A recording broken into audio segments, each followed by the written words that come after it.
Thank you very much, Priyanka Chandraji. I now call upon Maharaja Dr. Tony Nadar, globally recognized Vedic scholar, as Maharishi Mahesh Yogi's successor. Dr. Nadar is head of the International Transcendental Meditation Organizations in over 100 countries.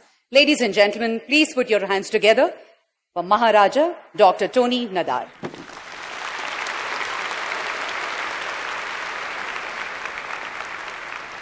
Holy and honorable spiritual leaders, honored guests and assembly participants, our gratitude to India as a whole for the eternal knowledge and wisdom that it offers to the world, our gratitude to the Government of India, the Ministry of Culture, and Daji for convening this great assembly.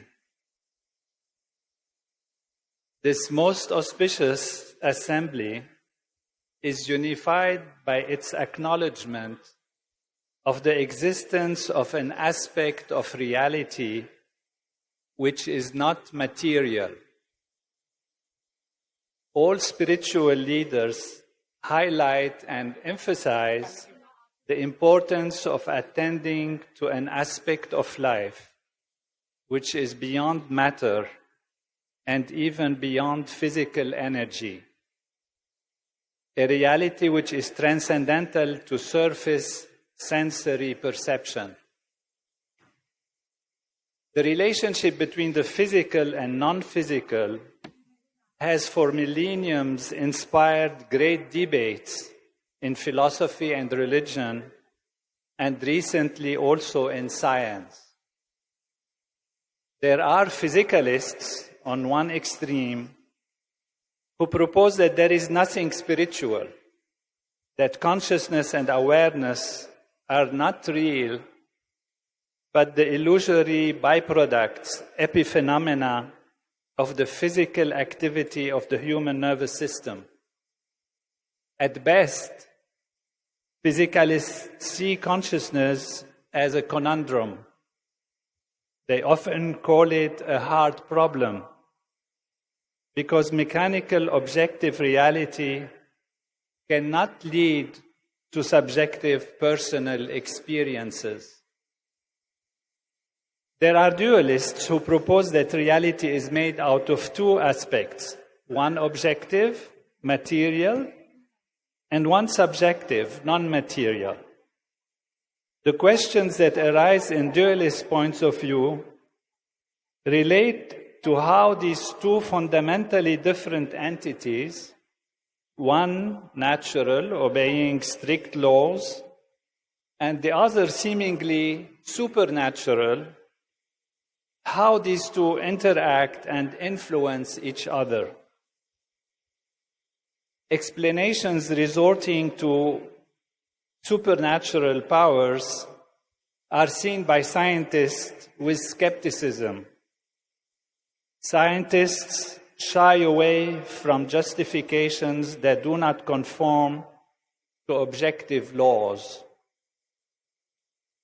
The Advaita Vedantic perspective, as brought to light by Shankara, Swami Vivekananda, and emphasized more recently by His Holiness Maharishi Mahesh Yogi, presents consciousness as primary.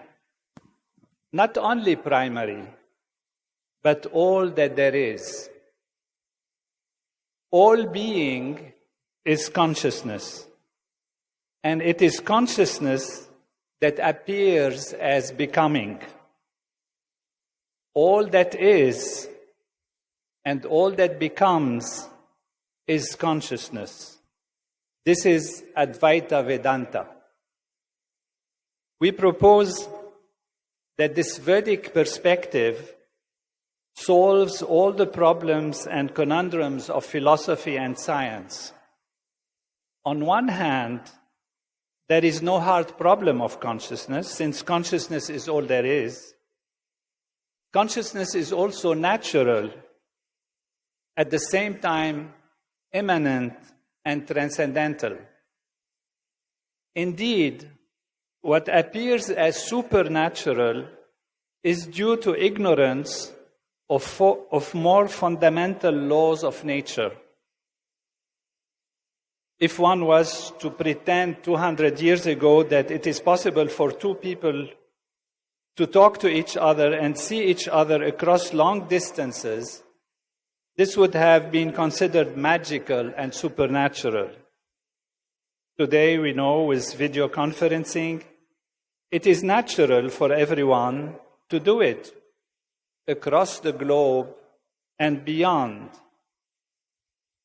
The past 100 years of scientific research revealed, for example, that correlation and action at a distance and faster than the speed of light is a reality as demonstrated by the phenomenon of entanglement.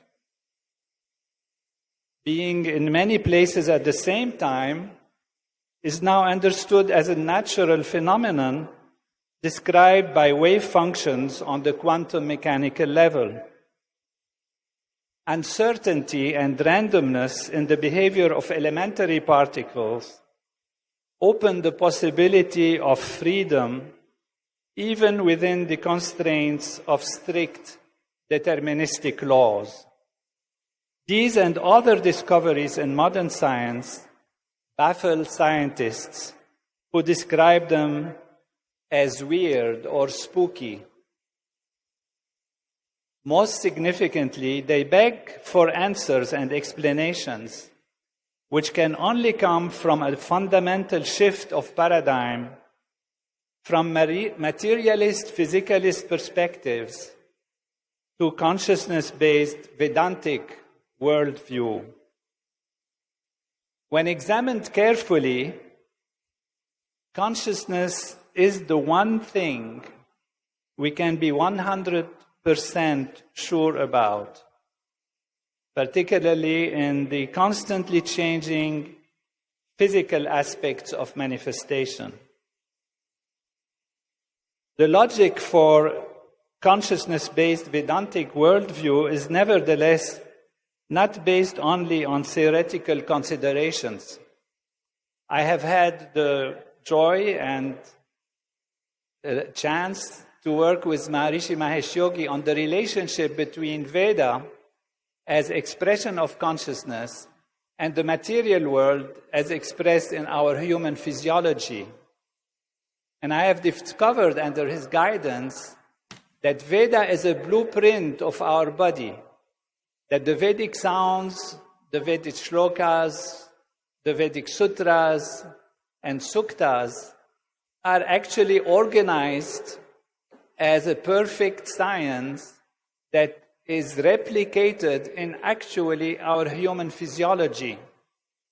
This is an indication of how experience in consciousness through Vedic cognition actually is the experience of the laws of nature as they manifest in our body and in the universe.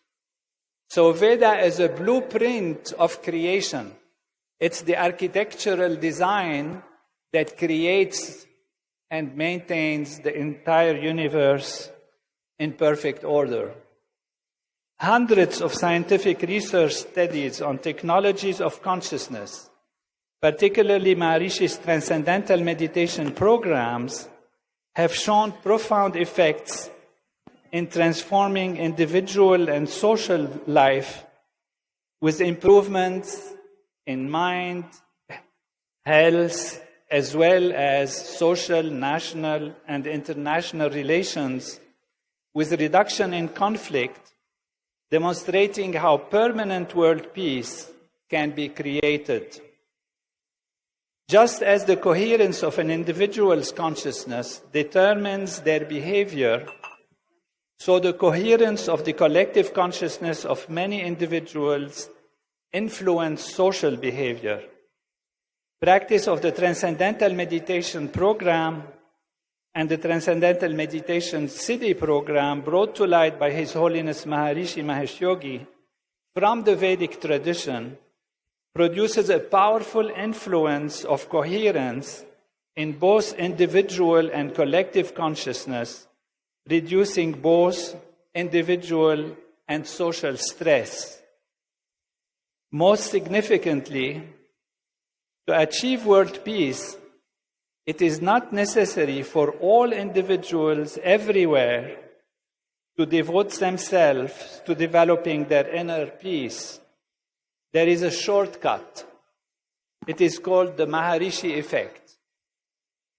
The Maharishi effect is the positive result when 1% of a population practices the transcendental meditation technique, or the square root of 1% of a population practices the advanced TM and TM-Siddhi programs together in one place. It is characterized by significant improvements in societal trends, decreasing negative factors such as crime, accidents, hospital admissions, and indicators of conflict and violence, including war death, and increasing positive economic and social tendencies. The usual methods of crime prevention, such as policing and corrections, and of conflict resolution, such as military presence and diplomacy, have shown only temporary and minimal results.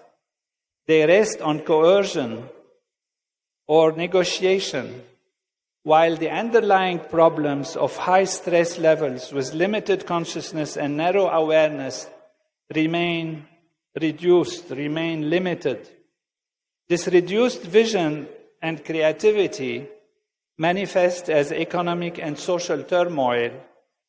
These cannot be resolved by force and compromise.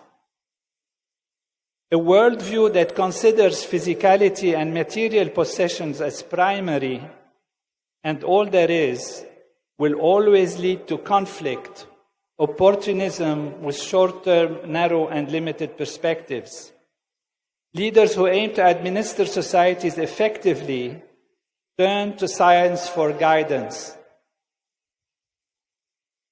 Besides the hundreds of scientific research of benefits of TM, to date there are 116 scientific papers documenting the Maharishi effect. Of these, 54 empirical studies were published in peer-reviewed scholarly journals and have been demonstrated, their effectiveness has been demonstrated worldwide. These studies have been conducted by different organizations, not necessarily our own, and the Maharishi effect has been shown to be scaled from small towns to states, to ethnic diversity in nations, and to the whole world.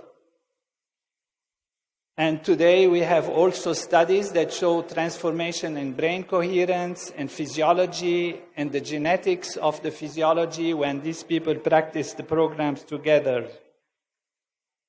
How does this work? There are 20 theoretical papers on the Maharishi effect.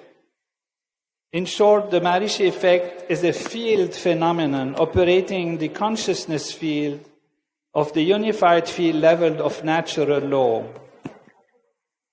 For populations surpassing 8 billion, like the world population, 10,000 people would be enough to create the Maharishi effect and accelerate progress toward world peace. There is a book which is called Consciousness is All There Is, that will be published in a few months, that is vedantic book that explains Veda and its effects and vedantic reality and how we can understand it in terms of the meaning of life, being and becoming, inner and outer peace, freedom and determinism, and many other aspects of life. We look forward to seeing this great assembly lead to great decisions and actions from this land of the Veda, Veda Bhumi Bharat, as Vishwa Guru, on the most spiritual level. offering and implementing Vedic technologies of consciousness as a perfect science for happiness, health, prosperity, and world peace. Thank you.